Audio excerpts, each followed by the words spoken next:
Hello po sa inyo lahat. Inspection day na naman po dito sa United Auctioneer ha.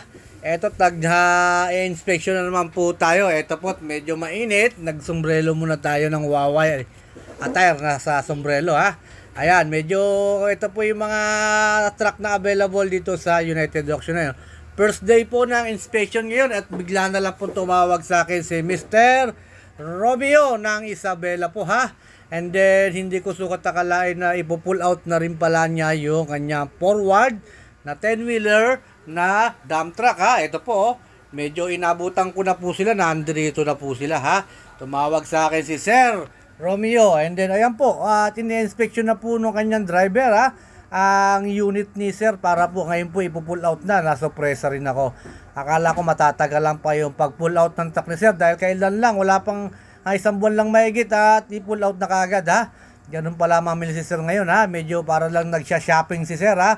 And then ayan po, paikutan ko po yung truck para po pasisilip ko rin po sa inyo. And then first day po na inspection ngayon sa UA. Baka may gusto magpasabay ha.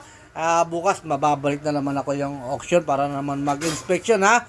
Marami po nagpapa-inspection sa atin at maraming magpapa-auction ngayon sa atin ha. And then ayan po at ito po yung forward na 10-wheeler dump truck ni Sir na ipo-pull out na ha. Ang makina 6HK1 ha, double differential ha, original molly ha. Forward lang po yan.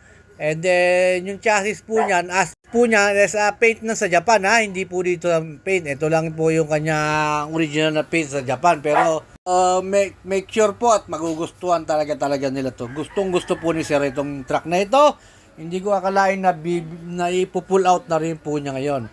And then, ayan po, at ikutan po natin ang buo yung kanyang forward, pero 10-wheeler po ha. Forward, pero 10-wheeler na dump truck. Ayan, kita niyo naman, no? Side panel chrome, bumper, stainless, side door, chrome din, no? Ayan, napakaganda. Yung kanyang bukasan ng pintuan, chrome din siya.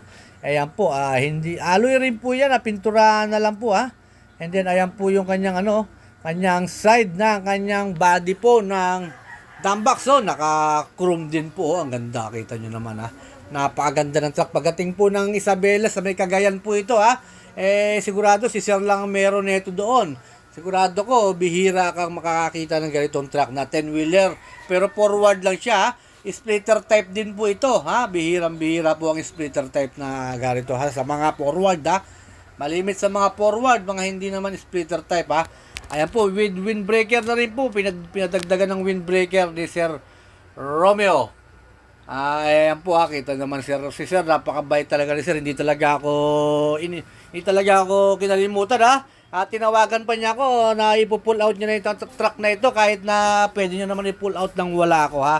Ayan po, ito na po yung loob ng kanyang cabin. Medyo inasikaso naman talaga ng mga dealer. Yan po, splitter type po yan. Nakita naman ninyo, splitter type na forward ha.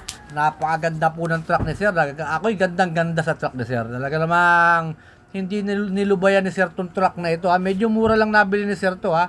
Dahil nga po regular customer na si Sir dito ha. Bali ang nakuha na ni Sir na unit dito nasa anim na. Sa yarda po na ito, 6 na unit na ha, na sinamahan natin dito. And then bumili pa siya ng isa pang mini dump truck. Hindi ko na siya na videoan yung mini dump truck na binili niya ha, dahil sa Lubao na po niya kinuha yung isang mini dump truck. Ayan, tinetesting na po para po yung pag-angat po ng mga dump box.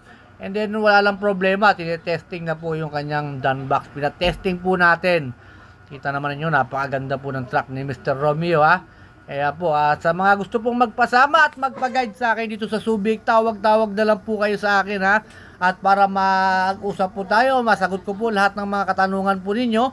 Ito po si Mr. Moss at ang kanyang misis ha. At ito po yung mga katiwala ni Sir Romeo.